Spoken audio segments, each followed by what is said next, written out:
This tissue silk fabric was all over my Pinterest feed. So I decided to make this pretty lehenga. It turned out so beautiful. Wish I had a better camera. It took so much hard work to make this lehenga. So I'll be taking you through my journey of making this lehenga.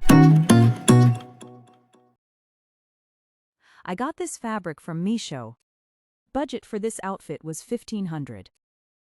This was such a difficult fabric to work with. The lace I used for the border.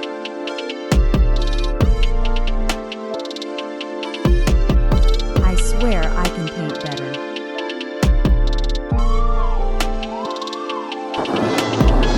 Story time? I spent 50 hours making this lehenga. Because the fabric was stretchy, I couldn't sew it, so I had to glue the lace to the fabric. Neither the camera nor the lighting is doing justice to the fabric. Maybe subscribe to me so that I can monetize this channel and increase my budget.